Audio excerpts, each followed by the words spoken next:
രാഷ്ട്രീയ വിവേകമുള്ള ആരും ഇപിക്കെതിരെ CPM നടപടിയെടുക്കും എന്ന് കരുതിയിട്ടില്ല. സെക്രട്ടേറിയറ്റ് യോഗത്തിന്റെ തീരുമാനം അതുകൊണ്ട് അവരെ അത്ഭുതപ്പെടുത്തിയതുമില്ല. എന്നാൽ പലവട്ടം വിവാദത്തിൽപ്പെട്ട ഇപിക്കെതിരെ ഇത്തവണ നടപടി ഉണ്ടാകും എന്ന് കരുതിയവരുണ്ട്. ചില മാധ്യമങ്ങൾ അത് ഏതാണ്ട് ഉറപ്പിച്ച മട്ടിലാണ് വാർത്ത നൽകിക്കൊണ്ടിരുന്നത്. ഇപി കേന്ദ്ര കമ്മിറ്റി അംഗമാണ്. അതുകൊണ്ട് സംഘടനാപരമായ നടപടി സെക്രട്ടേറിയറ്റ് യോഗത്തിൽ ഉണ്ടാകുമോ എന്ന സംശയം തോന്നിയവരും പിന്നോട്ടു പോയില്ല. ഇപിയുടെ LDF കൺവീനർ സ്ഥാനമെങ്കിലും തെറിക്കുമെന്ന് ആ ഗണത്തിൽപ്പെട്ടവർ എഴുതിപ്പിടിപ്പിച്ചു. മുന്നണി കൺവീനർ പദവിയുടെ കാര്യം ഇവിടെ തീരുമാനിക്കാവുന്നതല്ലേ ഉള്ളൂ എന്നതായിരുന്നു അതിന് അവർ കണ്ടുപിടിച്ച ന്യായം. ബിനോയ് വിശ്വത്തിന്റെ പ്രതികരണം അത്തരമൊരു വാർത്ത നൽകാൻ പാകത്തിന് കിട്ടുകയും ചെയ്തു. എന്നാൽ ഒന്നും സംഭവിച്ചില്ല. സെക്രട്ടേറിയറ്റ് യോഗത്തിൽ ഇപി പങ്കെടുത്തു. പാർട്ടിക്ക് വിശദീകരണം നൽകി. കണ്ണൂരിലേക്ക് മടങ്ങുകയും ചെയ്തു. എന്നാൽ ഒന്നും സംഭവിച്ചില്ല എന്ന് അങ്ങ് തീർത്തു പറയാൻ കഴിയുമോ? ഇപിയുടെ രാഷ്ട്രീയ ജീവിതത്തെ ബാധിക്കുന്ന പലതും പുറമേക്ക് ശാന്തം എന്ന് തോന്നിക്കുന്ന സെക്രട്ടേറിയറ്റ് യോഗത്തിൽ ഉണ്ടായില്ലേ? ഇപി വിവാദത്തിന്റെ തുടക്കം മുതലുള്ള കാര്യങ്ങൾ പരിശോധിച്ചാലേ അത് തെളിഞ്ഞു വരൂ.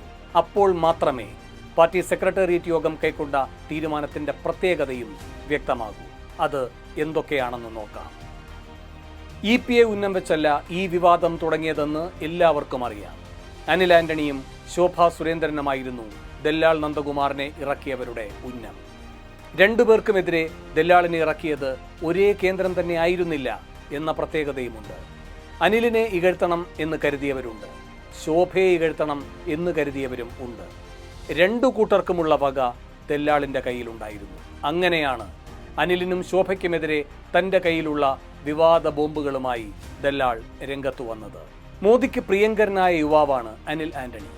അനിൽ BJP ദേശീയ വക്താവും പ്രകടന പത്രികാ സമിതിയിലെ ഏക മലയാളി സാന്നിധ്യവുമായത് മോദിക്ക് അത്ര കണ്ട് താല്പര്യമുള്ളതുകൊണ്ടാണ്. IT സഹമന്ത്രി സ്ഥാനം നിലവിൽ ഒരു മലയാളിക്കാണുള്ളത് എങ്കിലും ചെറുപ്പക്കാരനായ അനിലിന്റെ IT രംഗത്തെ പ്രാവീണ്യത്തിലും മോദിക്ക് മതിപ്പുണ്ട്. കേരളത്തിലെ തെരഞ്ഞെടുപ്പ് പ്രചാരണം തുടങ്ങാൻ മോദി നിശ്ചയിച്ചത് പത്തനംതിട്ടയിൽ നിന്നാണെന്നതും യാദൃച്ഛികമല്ല. മോദി മന്ത്രിസഭയിൽ ഉണ്ടായിരുന്ന മലയാളി നേതാക്കൾക്ക് പോലും കിട്ടാത്ത സ്വീകാര്യതയാണ് അനിലിന് എന്ന് ഇതോടെ തെളിഞ്ഞു.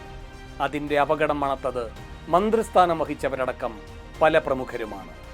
കാര്യങ്ങളുടെ പോക്ക് എങ്ങോട്ട് എന്നതിന്റെ വ്യക്തമായ സൂചനയായി അവർ അത് മനസ്സിലാക്കുകയും ചെയ്തു. അപ്പോൾ അനിൽ അങ്ങനെ ആളാകേണ്ട എന്ന് ചിന്തിക്കുന്നവരുണ്ടാകുമെന്നത് സ്വാഭാവികം. ആ കേന്ദ്രത്തിനാണ് ദല്ലാളിന്റെ ഒരു ബോംബിൽ താല്പര്യം ഉണ്ടായിരുന്നത്. രണ്ടാമത്തെ ഉന്നം ശോഭയാണ്. ശോഭയും സംസ്ഥാന നേതൃത്വവുമായുള്ള കലഹം കുറെ കാലമായി നിലനിൽക്കുന്നതാണ്. എവിടെ മത്സരിക്കുന്നോ അവിടെ നല്ല പ്രകടനം കാഴ്ചവെക്കുന്ന സ്ഥാനാർത്ഥിയാണ് ശോഭ. ആലപ്പുഴയിൽ ശോഭ കൂടുതൽ തിളങ്ങുന്നത് ശോഭാ വിരുദ്ധർക്ക് സഹിക്കുന്നതല്ല. കൂടുതൽ തിളങ്ങുന്നത് എന്ന് പറഞ്ഞത് കഴിഞ്ഞ തവണത്തെ ആലപ്പുഴയിൽ BJP മികച്ച പ്രകടനം കാഴ്ചവെച്ചു എന്നതുകൊണ്ടാണ്. 2019 KS രാധാകൃഷ്ണൻ 1,87,729 വോട്ടാണ് പിടിച്ചത്. ഇത്തവണ ശോഭ ഇതിൽ കൂടുതൽ പിടിച്ചാൽ അത് BJPയിലെ ശോഭാ വിരുദ്ധരെ മാത്രമല്ല അസ്വസ്ഥരാക്കുക, KC വേണുഗോപാലിന്റെ വിജയത്തെ കൂടിയാണ്.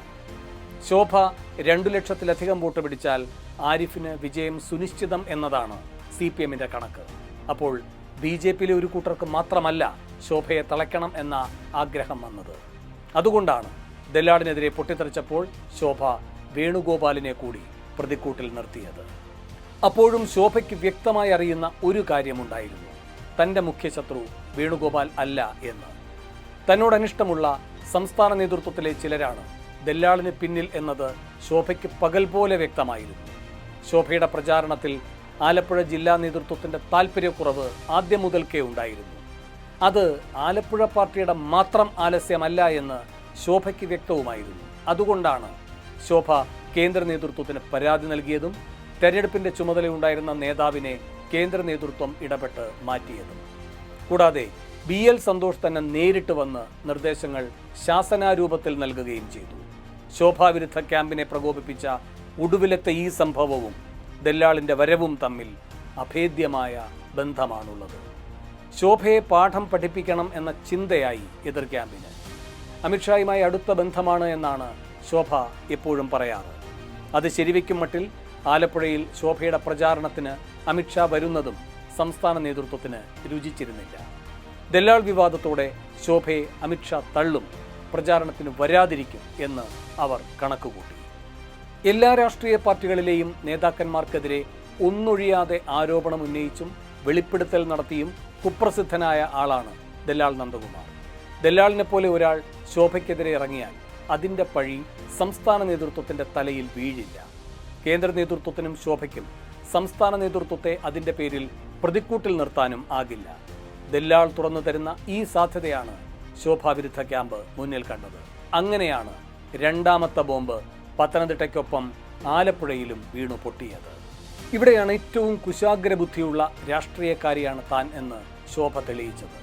അനിൽ ആന്റണിക്കെതിരെ വന്ന പോലെ ഒരു ആരോപണമല്ല തൻ്റെ നേരെ ദല്ലാൾ ഉയർത്തിയത് എന്ന് പയറ്റിത്തെളിഞ്ഞ രാഷ്ട്രീയക്കാരിയായ ശോഭ വളരെ പെട്ടെന്ന് തിരിച്ചറിഞ്ഞു. ശോഭയുമായി പണമിടപാട് നടന്നതിൻ്റെ രേഖകളുണ്ട് എന്ന് ദല്ലാൾ പറഞ്ഞതാണ് ശോഭയെ പ്രതിരോധത്തിലാക്കിയത്. അതെപ്പോൾ വേണമെങ്കിലും പുറത്തു വരാം എന്ന് മനസ്സിലാക്കിയ ശോഭ വേണ്ട മുൻകരുതലെടുത്തു. അനിൽ ആന്റണിക്കെതിരെ കൃത്യമായി ഒരു രേഖയും ദല്ലാളിന് ഇതുവരെ പുറത്തുവിടാൻ കഴിഞ്ഞിട്ടില്ല. എന്നാൽ ശോഭയുടെ കാര്യത്തിൽ അങ്ങനെയല്ല കാര്യങ്ങൾ. ഭൂമി ഇടപാടുമായി ബന്ധപ്പെട്ട് കൃത്യമായ പണമിടപാട് ഇരുവർക്കുമിടയിലുണ്ട്. അത് ഏത് നിമിഷവും പുറത്തു വരാം. ആലപ്പുഴയിലെ തൻ്റെ തെരഞ്ഞെടുപ്പ് പോരാട്ടത്തെ മാത്രമല്ല രാഷ്ട്രീയ ജീവിതത്തെയും കരിനിഴലിൽ ആക്കാവുന്ന ആ ബോംബ് നേരിടാൻ ഉള്ള മറുതന്ത്രം എന്താണ്? ശോഭയുടെ മുന്നിലപ്പോൾ ഒരു പോംവഴിയെ തെളിഞ്ഞുള്ളൂ. മറ്റൊരാളിലേക്ക് ആരോപണത്തിൻ്റെ മുന തിരിക്കുക. ദല്ലാൾ എറിഞ്ഞ വിവാദ ബോംബിൽ സ്വയം ചിന്നിച്ചിതറിപ്പോകാതിരിക്കാൻ ആ ബോംബെടുത്ത് മറ്റൊരു ലക്ഷ്യത്തിലേക്ക് എറിയണം. അങ്ങനെ ചെയ്യുമ്പോൾ അത് ദല്ലാൾ കൂടി ഉൾപ്പെട്ട എന്തെങ്കിലും ഒരു സംഭവമാകും. ശോഭയുടെ കൗശലം നിറഞ്ഞ ബുദ്ധിയിൽ ആ നിമിഷം തെളിഞ്ഞ മുഖമാണ് ഈ നാടകങ്ങളിൽ ഒന്നും ഭാഗഭാക്കാകാതെ കണ്ണൂരിൽ അപ്പോൾ സമാധാനത്തോടെ കഴിയുകയായിരുന്ന EP. ശോഭയുടെ വാർത്താ സമ്മേളനങ്ങൾ ശ്രദ്ധിച്ചിട്ടുള്ളവർക്ക് ഒരു കാര്യം മനസ്സിലാകും. ദല്ലാളിന് പിന്നിൽ BJP സംസ്ഥാന നേതൃത്വമാണെന്ന് ശോഭയ്ക്ക് ഉറപ്പാണെങ്കിലും അവർ ഒരിക്കൽ പോലും ഒരു നേതാവിനെയും കുറ്റപ്പെടുത്തിയിട്ടില്ല എന്ന്. പ്രത്യേക ധ്വനിയോടെ എന്തെങ്കിലും പറഞ്ഞ് ആരെയും സംശയ നിഴലിൽ നിർത്തിയതുമില്ല. തെരഞ്ഞെടുപ്പാണ്, സ്ഥാനാർത്ഥിയാണ്, വോട്ടാണ് പ്രധാനം. പാർട്ടിയെ ഈ നിമിഷത്തിൽ അകറ്റിക്കൂടാ. അത് അടിയൊഴുക്കുകൾക്കും അട്ടിമറി നീക്കത്തിനുമുള്ള വഴി തുറക്കും. അത് വേണ്ട. പിന്നിൽ നിന്ന് കളിച്ച നേതാക്കന്മാരെ ആരെയും തൊടാതെ ശോഭ അളന്നു തൂക്കി ചുവടുവെച്ചു. എന്തായിരുന്നു ശോഭയുടെ ആ തന്ത്രം? കേന്ദ്ര നേതൃത്വത്തെ കൂട്ടുപിടിച്ചാണ് ശോഭ തൻ്റെ മറുതന്ത്രം മെനഞ്ഞത്. മറ്റു പാർട്ടികളിൽ ഉള്ളവരെ BJPയിലേക്ക് ആകർഷിക്കാൻ അമിത്ഷാ നേരിട്ട് തനിക്ക് നൽകിയ ചുമതല എന്നാണ് ശോഭ സ്വന്തം പദവിയെ വിശേഷിപ്പിച്ചത്. കേരളത്തിൽ നിന്ന് ഒരാൾക്ക് മാത്രം കിട്ടിയ ചുമതല, ശിവരാജ് സിംഗ് ചൗഹാനോട് മാത്രം മറുപടി പറയാൻ ബാധ്യസ്ഥമായ ചുമതല. അങ്ങനെ തൻ്റെ പദവിയുടെ സവിശേഷതകളായി ശോഭ എണ്ണിപ്പറഞ്ഞതെല്ലാം കേന്ദ്ര നേതൃത്വവുമായി മാത്രം ബന്ധപ്പെട്ടതായിരുന്നു. അതുകൊണ്ടാണ് ദല്ലാൾ തന്നെ വന്നു കണ്ടത് എന്ന ന്യായീകരണം അവതരിപ്പിക്കാൻ ശോഭയ്ക്ക് കഴിഞ്ഞു. അപ്പോൾ കേന്ദ്ര നേതൃത്വം ഏൽപ്പിച്ച ദൗത്യത്തിൻ്റെ ഭാഗമായി പലരും വരും, പലരെയും കാണേണ്ടിയും വരും. ഇങ്ങനെ ദല്ലാൾ ശോഭ കൂടിക്കാഴ്ചയ്ക്കുണ്ടാകാനിടയുള്ള ദുരൂഹതയിൽ വ്യക്തി താല്പര്യമില്ല എന്ന് സ്ഥാപിക്കാൻ ശോഭയ്ക്കായി. അല്ലെങ്കിൽ അങ്ങനെ ഒരു നരേറ്റീവാണ് ശോഭ കൗശലപൂർവ്വം അവതരിപ്പിച്ചത്. കേന്ദ്ര നേതൃത്വത്തെ ചാരി നിന്നുകൊണ്ട് കാര്യങ്ങൾ വിശദീകരിച്ചതോടെ ദല്ലാൾ വിഷയത്തിൽ ശോഭയെ കുറ്റപ്പെടുത്താനോ തള്ളിപ്പറയാനോ സുരേന്ദ്രൻ അടക്കമുള്ളവർക്ക് സാധിക്കാതെ വന്നു. ദല്ലാളിൻ്റെ ബോംബ് വീണ ദിവസം മൗനം പാലിച്ച സുരേന്ദ്രൻ അടക്കമുള്ളവർ പലതും പ്രതീക്ഷിച്ചിരുന്നു. എന്നാൽ അതൊന്നും നടന്നില്ല. ശോഭ തെളിച്ച വഴിയെ അവർക്കെല്ലാം പോകേണ്ടിയും വന്നു. സുരേന്ദ്രൻ പിന്നീട് ശോഭയെ പിന്തുണച്ച് വായ തുറക്കേണ്ടി വന്നത് നാം കണ്ടതാണ്. ശോഭ നടപ്പാക്കിയ തന്ത്രത്തിൻ്റെ വിജയമായിരുന്നു ഇതെല്ലാം. EPI ഇറക്കിയത് വഴി സ്വന്തം പേരിലും കുടുംബവുമായി ബന്ധപ്പെട്ടും ദല്ലാൾ പറഞ്ഞ വിവരങ്ങളെല്ലാം പിന്നരങ്ങിലേക്ക് പോയി. ഇങ്ങനെ സംസ്ഥാന നേതൃത്വത്തെ സംശയ നിഴലിൽ നിർത്താതെയും കേന്ദ്ര നേതൃത്വത്തിന് പ്രിയങ്കരി എന്ന ഭാഗത്തിന് ഊന്നൽ നൽകിയും ശോഭ തിരക്കഥ മാറ്റിയെഴുതിയതോടെ അക്ഷരാർത്ഥത്തിൽ ഞെട്ടിയത് BJP സംസ്ഥാന നേതൃത്വത്തിലെ ശോഭാവിരോധികൾ മാത്രമല്ല, CPM സംസ്ഥാന നേതൃത്വം കൂടിയാണ്. കളിയും കളിക്കളവും കരുക്കളും ശോഭ മാറ്റിയെഴുതി. EPI പ്രധാന കരു.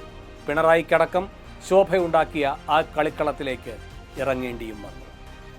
CPM രാഷ്ട്രീയത്തിൻ്റെ ഉൾപ്പിരിവുകളിൽ മുൻപും സജീവ പങ്കാളിയായിരുന്ന ദല്ലാൾ പുതിയ രൂപത്തിൽ വന്നതിൽ EPIയേക്കാൾ അസ്വസ്ഥനായത് പിണറായിയാണ്.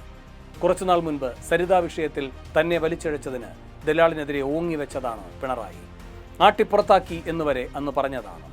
EP വിവാദത്തിലൂടെ വീണ്ടും കടന്നു വന്ന ദല്ലാളിനുള്ളത് എല്ലാ കാലത്തേക്കുമായി തീർത്തുകൊടുത്തു പിണറായി.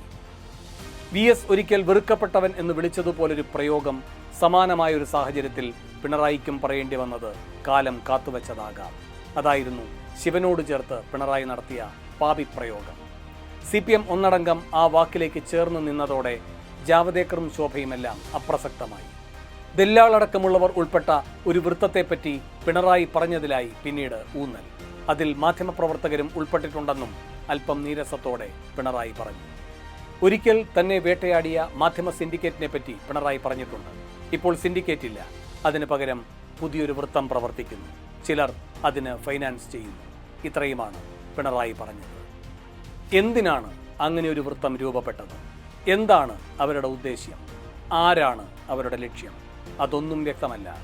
പിണറായിയും പാതിയിൽ പറഞ്ഞു നിർത്തിയിരിക്കുകയാണ്. ആ വൃത്തം EP-യിലൂടെ പിണറായിയെയും പാർട്ടിയെയും ഇപ്പോൾ ഒരു വിഷമവൃത്തത്തിലാക്കിയിട്ടുണ്ട്. അതിനെ എങ്ങനെ മറികടക്കാം എന്നതായിരുന്നു പാർട്ടി സെക്രട്ടേറിയറ്റിന് മുന്നിലെ മുഖ്യ സമസ്യ. എന്നിട്ട് പാർട്ടി അത് മറികടന്നു. സെക്രട്ടേറിയറ്റ് യോഗത്തിന് ശേഷം MV ഗോവിന്ദൻ നടത്തിയ വാർത്താ സമ്മേളനത്തിൽ അതിൻ്റെ സൂചനകൾ ഉണ്ടായിരുന്നോ? അതോ കൂടുതൽ എന്തെങ്കിലും CPM വരും നാളുകളിൽ പ്രതീക്ഷിക്കുന്നുണ്ടോ? അതേപ്പറ്റി അടുത്ത എപ്പിസോഡിൽ.